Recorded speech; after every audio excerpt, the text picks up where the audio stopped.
নমস্কার ওড়িশাবাসী শুভ সন্ধ্যা আজ সন্ধ্যায় রয়েছে দেশ বিদেশ রাজ্যর 20টি গুরুত্বপূর্ণ খবর যা আপন মানে 10 মিনিট সময় দিয়ে দেখিপারে। তা পূর্বর আপন মানে গোটে ছোটিয়া অনুরোধ ভিডিওটি লাইক করে কমেন্টরে আপনার জেলার না লিখিদেবে যাফলে তুরন্ত আপনার জেলার খবর মধ্যে পাইপারে। মুখ্যমন্ত্রীଙ୍କର বড় ঘোষণা বদলিব সবুকিছি নিয়ম রাশন কার্ড ভত্তা টঙ্কা শুভ যোজনা এমিতি অনেক যোজনা খবর রয়েছে তা সহিত অনেক খবর রয়েছে।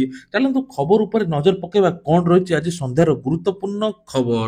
তবে নম্বর 1 মুখ্যমন্ত্ରୀଙ୍କର ଜନ ଅଭିଯୋଗ ଶୁଣାଣି ଏହି ସୋମବାର ଦିନ ହେବ। ଏ ନେଇକି ସରକାର ତରଫରୁ ମଧ୍ୟ ବଡ଼ ଘୋଷଣା କରାଯାଇଛି। ପୂର୍ବ ସୋମବାର ସରକାରଙ୍କର କିଛି ସରକାରୀ ଗୁରୁତ୍ୱ କାମ ଥିବାରୁ ବନ୍ଦ ରହିଥିଲା। ତେବେ ଯେଉଁମାନେ ପଞ୍ଜୀକରଣ କରିଛନ୍ତି ସେମାନେ ନିଜର ପରିଚୟ ପତ୍ର ଧରି ୟୁନିଟ୍ 5 ସ୍ଥିତ ଭୁବନେଶ୍ୱରରେ ଆସି ପହଞ୍ଚିବେ, ଯାହାଫଳରେ ନିଜ ସମସ୍ୟା ଜଣାଇବେ ଏବଂ ମୁଖ୍ୟମନ୍ତ୍ରୀ ସେହି ସମସ୍ୟାର ସମାଧାନ କରିବେ ବୋଲି ଘୋଷଣା ମଧ୍ୟ କରାଯାଇଛି। ସୁଭଦ୍ରା ଟଙ୍କାକୁ ନେଇକି ଆସିଲା ବଡ ଅପଡେଟ୍। ଏଣିକି ନୂଆ ବର୍ଷରେ ନୂଆ ଭେଟି ସରକାର ଦେବେ ବୋଲି କୁହାଯାଉଛି। ସରକାରଙ୍କ ତରଫରୁ ଏବେ ବଡ ଘୋଷଣା କରାଯାଇଛି। ଉପମୁଖ୍ୟମନ୍ତ୍ରୀ ପ୍ରଭାତୀ ପରିଡା ମଧ୍ୟ ସୂଚନା ଦେଇଛନ୍ତି ଏଥର 20 ଲକ୍ଷ ହିତାଧିକାରୀ ମାନେ ସୁଭଦ୍ରା ଟଙ୍କା ପାଇବେ। ବାଦ ପଡିଥିବା 5,67,000 ଯୋଉ ଫର୍ମ ସବୁ ପେଣ୍ଡିଂ ଥିଲା ତୁରନ୍ତ ବାୟୋମେଟ୍ରିକ କରିଦିଅନ୍ତୁ, ଯାହାଫଳରେ ଆପଣଙ୍କୁ ସୁଭଦ୍ରା ଟଙ୍କା ମଧ୍ୟ ମିଳିଯିବ। କୁହାଯାଉଛି କଲେଜ ପିଲାଙ୍କୁ ଏଥର ସୁଭଦ୍ରା ଟଙ୍କା ମିଳିବ। ମାର୍ଚ୍ଚ 7 ତାରିଖ ପୂର୍ବରୁ ଯେଉଁ ପିଲାମାନଙ୍କୁ 21 ବର୍ଷ ହୋଇଯାଇଥିବ ସେମାନେ ମଧ୍ୟ ଆବେଦନ କରି ସୁଭଦ୍ରା ଟଙ୍କା ପାଇପାରିବେ। ତା ସହିତ ବଣ୍ଡା ମାନଙ୍କର ଯେଉଁମାନଙ୍କର ବାକି ଥିଲା ସେମାନଙ୍କୁ ମଧ୍ୟ ସୁଭଦ୍ରା ଟଙ୍କା ଦିଆଯିବ। ଆବାସ ଘର ସହିତ ଏବଂ 50,000 ଟଙ୍କା ଅଧିକ ବଣ୍ଡା ଘର ମାନଙ୍କୁ ମିଳିବ ବୋଲି ଉପମୁଖ୍ୟମନ୍ତ୍ରୀ ପ୍ରଭାତୀ ପରିଡା ମଧ୍ୟ ସୂଚନା ଦେଇଛନ୍ତି।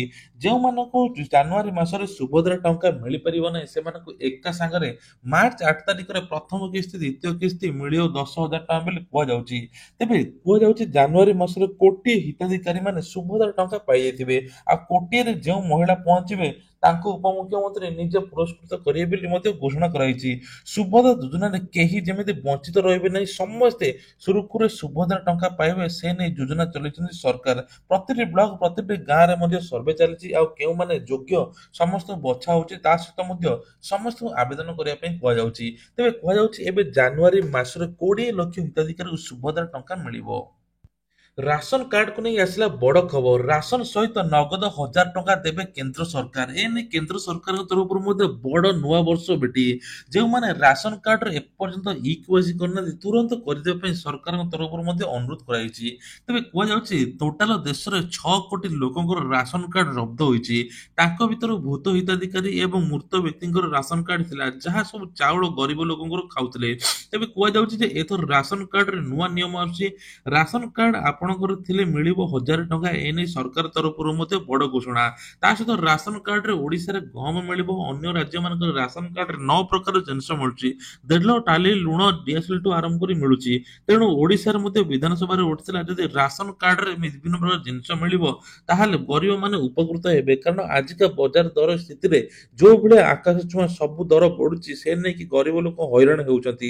ତେଣୁ ସରକାରଙ୍କ ତରଫରୁ ମଧ୍ୟ ଏବେ ବଡ ଘୋଷଣା କରାଯାଇଛି। ଓଡିଶାରେ ଏଥର ଯେତିକ ଲୋକ 55 ଲକ୍ଷ ଇ କେୱାଇସି କରିନାହାନ୍ତି ତୁରନ୍ତ କରେଇ ନିଅନ୍ତୁ। ଆଉ 1,000 ଟଙ୍କା ମଧ୍ୟ ସରକାର ତରଫରୁ ମଧ୍ୟ ଘୋଷଣା କରାଯାଇଛି। ସାବାଡ ହେବେ ମଦୁଆ। ଏବେ ଜିରୋ ନାଇଟ୍ ସେଲିବ୍ରେସନ କରିବା ପୂର୍ବରୁ ପ୍ରଥମେ ଅନୁମତି ଆଣିବା ପାଇଁ ପଡିବ, ତାପରେ ଜିରୋ ନାଇଟ୍ ହେବ। ବାରଠୁ ଆରମ୍ଭ କରିକି ଯେତିକ ସବୁ ମଲରେ ସବୁଆଡେ ଚେକିଂ ହେବ। ଆଉ ମଦ ଏବେ ଚାଲିବ ନାହିଁ। ଯେଉଁମାନେ ସବୁ ରାତି ଅଧରେ ମଦ ପିଇକି ବୁଲୁଥିଲେ ତାଙ୍କୁ ସାବାଡ କରିବ ପୋଲିସ। କୁହାଯାଉଛି ଯେ ବାରରେ ଆଉ ଡ୍ୟାନ୍ସ ହେବ ନାହିଁ, ବାରରେ ଅର୍କେଷ୍ଟ୍ରା ଚାଲିବ। ଆଉ ଜିରୋ ନାଇଟରେ ଖାସ କରିକି ସରକାର ବେଶୀ ଗୁରୁତ୍ୱ ଦେଉଛନ୍ତି। ପୋଲିସ ଏବେ କଡା କାର୍ଯ୍ୟାନୁଷ୍ଠାନ ନେବ। ଆଉ ବାହାରେ କେହି ବୁଲିବେ ନାହିଁ।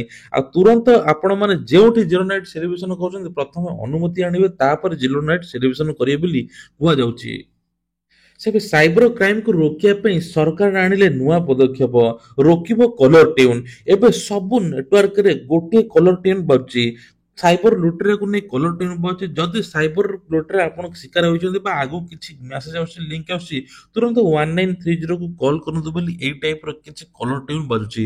ସବୁ ଗୀତ କଟି ଗୋଟିଏ କଲର ଟ୍ୟୁନ୍ ବାଜୁଛି। ଟ୍ରାଇ ପକ୍ଷରୁ ଏଇଟା କରାଯାଇଛି। ବାରମ୍ବାର ଗୋଟିଏ ମୋବାଇଲରେ ଦିନକୁ 10ରୁ 20 ଥର ଭିତରେ ଏଇ ସାଇବର ଲୁଟେରାଙ୍କର କଲର ଟ୍ୟୁନ୍ ବାଜିବ, ଯାହାଫଳରେ ସାଇବର ଲୁଟେରା ଆଉ ଲୁଟର ଶିକାର ହୋଇପାରିବେ ନାହିଁ କି ଲୋକମାନେ ଆଉ ସାଧାରଣ ଲୋକ ନିଜର କଷ୍ଟ ଅର୍ଜିତ ଧନର ମଧ୍ୟ ନିଜର ବଞ୍ଚାଇ ପାରିବେ ଆଉ ସାଇବର ଲୁଟରେ ଆଉ ଲୁଟି ପାରିବେ ନାହିଁ। ଏ ନେଇକି ସରକାର ତରଫରୁ ମଧ୍ୟ ବଡ଼ ପଦକ୍ଷେପ ଆଉ ଡିସେମ୍ବର 1ରେ ଏଥର ଓଟିପି ଆସିବା ମଧ୍ୟ ଲେଟ୍ ହୋଇଛି। ଟ୍ରାଇ ପକ୍ଷରୁ ମଧ୍ୟ ଦିଆଯାଇଛି ଆଉ ଟ୍ରାଇ ଏବେ କୁହାଯାଇଛି ସବୁ ନେଟୱାର୍କରେ ଏବେ 10 ଟଙ୍କିଆ ରିଚାର୍ଜ ଭାଉଚର ମିଳିବ। ସେଇ ରିଚାର୍ଜ ଭାଉଚରରେ ଏସଏମଏସ ର ସୁବିଧା ମିଳିବ ଆଉ ଏସଏମଏସ ର ସୁବିଧା ଏମିତି ସେମିତିରେ ମିଳିବ ନାହିଁ ବୋଲି ଭତ୍ତା କୁହାଯାଉଛି। ଟଙ୍କାକୁ ନେଇ ଆସିଲା ବଡ଼ ଖବର। ଏଣିକି କୁହାଯାଉଛି 894 ଜଣ ଯାଜପୁରରେ ଭତ୍ତା କେଳେଙ୍କାରୀ ହୋଇଛି। ଯୁବକ ଭେଣ୍ଡିଆ ମାନେ ଭତ୍ତା ଟଙ୍କା ହାତେଇଛନ୍ତି, 90 ଲକ୍ଷ ଟଙ୍କା ଭତ୍ତା ଟଙ୍କା ହାତେଇଛନ୍ତି। ଏନେଇ ସରକାର ତରଫରୁ ମଧ୍ୟ ବଡ଼ ତଦନ୍ତ ଚାଲିଛି। କୁହାଯାଉଛି ଜାଲିଆତି ସାର୍ଟିଫିକେଟ ଦେଖି 90 ଲକ୍ଷରୁ ଅଧିକ ଭତ୍ତା ଟଙ୍କା ଯୁବକମାନେ ହାତେଇଛନ୍ତି। ଯୁବକଙ୍କର ବୟସ ପାଖାପାଖି 35ରୁ 40 ବର୍ଷ ହୋଇଥିବା ବେଳେ 60ରୁ 65 ବର୍ଷ 70 ବର୍ଷ ପକାଇଛନ୍ତି।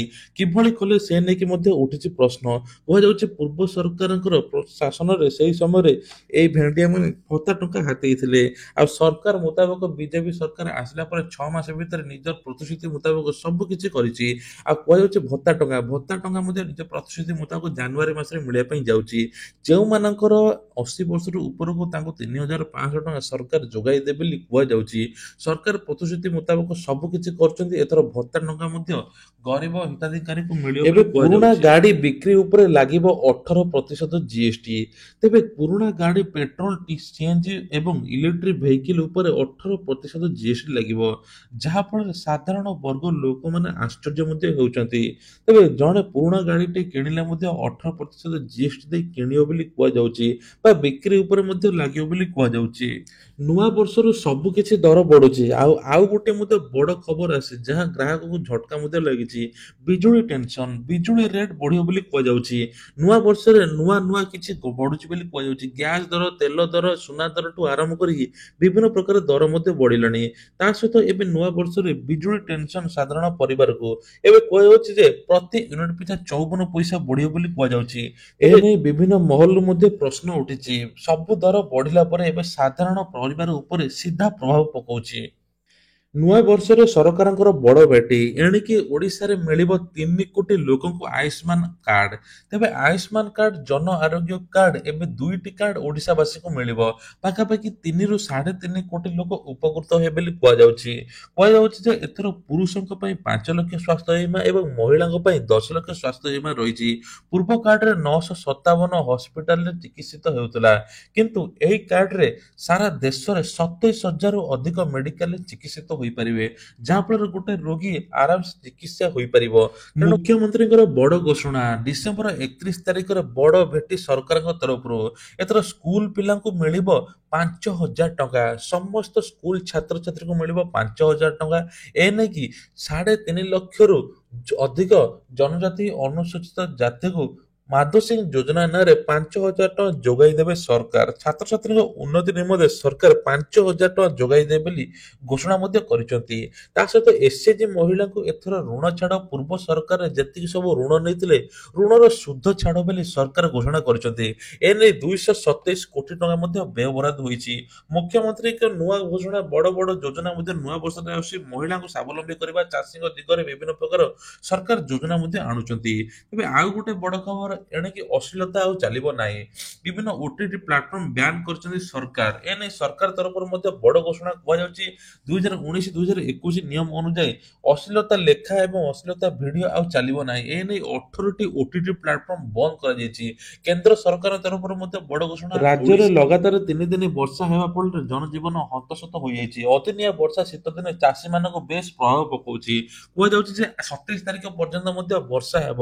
ତେବେ ରାଜ୍ୟରେ କିଛି କିଛି ସ୍ଥାନରେ ହାଲୁକାରୁ ମଧ୍ୟମ ଧରଣର ବର୍ଷା ହେବ ଆଉ ଚାଷୀଙ୍କ କ୍ଷୟକ୍ଷତି ଯାହା ବର୍ଷାରେ ହୋଇଥିବ ତାହା ମଧ୍ୟ ସରକାର ତରଫରୁ ସହାୟତା ଯୋଗାଇ ଦିଆଯିବ ବୋଲି କୁହାଯାଉଛି।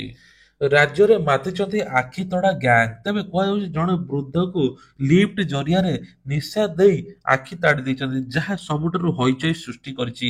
ତେଣୁ ଆପଣଙ୍କୁ ଯେକୌଣସି ଲୋକ ଲିଫ୍ଟ ଦେବ ବା ଇଏ କରିବ, ଆଜିକାଲି ନିଶା ଇଞ୍ଜେକ୍ସନ ଦେଇ ସବୁ କିଛି ଲୁଟି ନେଉଛନ୍ତି, ଶେଷରେ ଆଖି ମଧ୍ୟ ଛାଡୁନାହାନ୍ତି। ତେଣୁ ସତର୍କ ମଧ୍ୟ ରୁହନ୍ତୁ। ରାଜଧାନୀରେ ଲୋକେମାନେ ରହିବା ପାଇଁ ଡର ଲାଗିଲାଣି, କାହିଁକି ନା ବାସିନ୍ଦାମାନେ ଆଉ ରାଜଧାନୀରେ ଘର ଭଡା ନେଇ ରହୁନାହାନ୍ତି। ଆପାର୍ଟମେଣ୍ଟଠୁ ଆରମ୍ଭ କରି ସବୁ ଘରକୁ ଟାର୍ଗେଟ କରୁଛନ୍ତି ଲୁଟେରା। ପୋଲିସକୁ ବେଶ ଚ୍ୟାଲେଞ୍ଜ ହୋଇଛି। ପୋଲିସ ଏପର୍ଯ୍ୟନ୍ତ ଲୁଟେରାର ଟେର ମଧ୍ୟ ପାଉନି। ଛଦ୍ମ ପୋଲିସ ଏବେ ଅଲଗା ବେଶରେ ରହୁଛନ୍ତି, କିନ୍ତୁ ତଥାପି ଲୁଟେରାକୁ ଏପର୍ଯ୍ୟନ୍ତ ଶିକାର କରିନାହାନ୍ତି ବା ଲୁଟେରାକୁ ଧରି ନାହାନ୍ତି। ତେବେ ସିସିଟିଭି ସିକ୍ୟୁରିଟି ଗାର୍ଡ କିଛି କାମକୁ ନୁହେଁ, ଆଉ ଲୁଟେରା ମାନେ ପ୍ରତିଦିନ ନୂଆ ନୂଆ ଲୁଟ ମଧ୍ୟ କରୁଛନ୍ତି।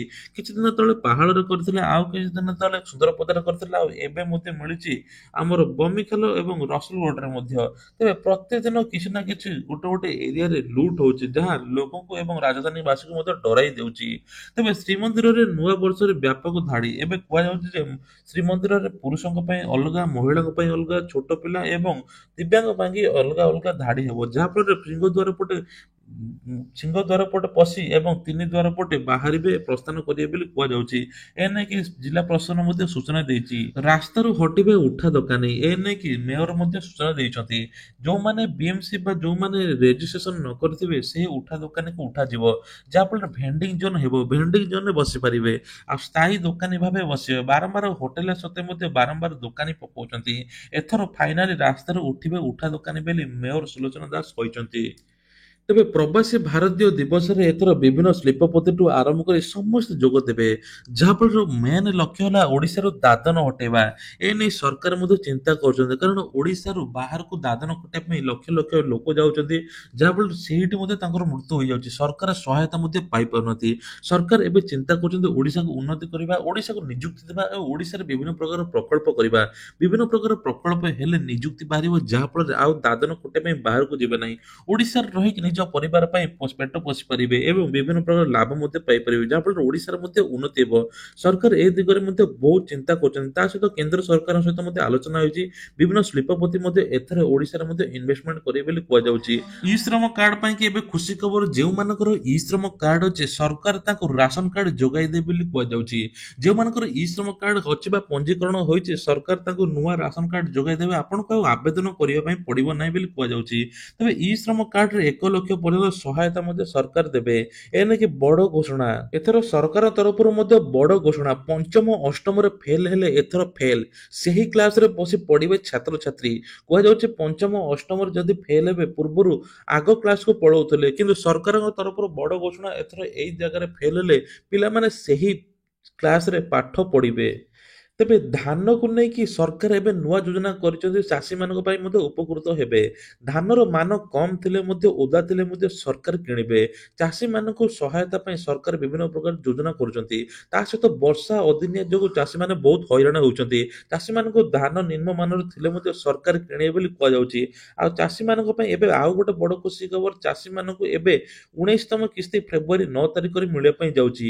ତା ସହିତ ସିଏମ କିଷାନ ଯୋଜନା ମଧ୍ୟ ମିଳିବ। ଚାଷୀମାନଙ୍କୁ ମଧ୍ୟ ନୂଆ ନୂଆ ସରକାର ସହାୟତା ଯୋଗାଇ ଦେବେ। ବନ୍ଧକ ମୁକ୍ତ ଋଣ ମଧ୍ୟ ସରକାରଙ୍କ ତରଫରୁ ବଡ ଭେଟି। ନୂଆ ବର୍ଷରେ ସରକାର ତରଫରୁ ବଡ ଭେଟି ଯେ ବନ୍ଧକ ମୁକ୍ତ ଋଣ 2 ଲକ୍ଷ ପର୍ଯ୍ୟନ୍ତ ଚାଷୀମାନେ ପାଇପାରିବେ। ରାଜ୍ୟରେ ବୁଲା କୁକୁରଙ୍କ ଆତଙ୍କ। ଏବେ ବୁଲା କୁକୁର ଯୋଉ କିଛି ନା କିଛି ଲୋକଙ୍କର ଆକ୍ରମଣ ଶିକାର ହେଉଛନ୍ତି, ତା ବର୍ଷରେ 6 ବର୍ଷ ଶିଶୁ ମଧ୍ୟ ମୃତ୍ୟୁ ହୋଇଯାଇଛି। ଏ ନେଇକି କୁହାଯାଉଛି ଯେ ଏବେ ବନ୍ଧ୍ୟାକରଣ ପାଇଁ ଦିଆଯିବ ଟୀକା, ଆଉ କୁହାଯିବ କୁକୁର ମାନଙ୍କୁ ଆଉ ଜନ୍ମ ହେବେ ନାହିଁ କୁକୁର, ଯାହାଫଳରେ ରାଜ୍ୟରେ କୁକୁରଙ୍କ ସଂଖ୍ୟା ବଢିଗଲାଣି, ଆଉ ସିଧା ଆକ୍ରମଣ ହେଉଛନ୍ତି, ଆକ୍ରମଣ କରୁଛନ୍ତି କୁକୁର। ଏ ନେଇକି ମଧ୍ୟ ସରକାର ତରଫରୁ ବଡ ପଦକ୍ଷେପ, ଖୁବ୍ ଜଲ୍ଦି ବନ୍ଧ୍ୟାକରଣ କରାଯିବ କୁକୁର ମାନଙ୍କୁ।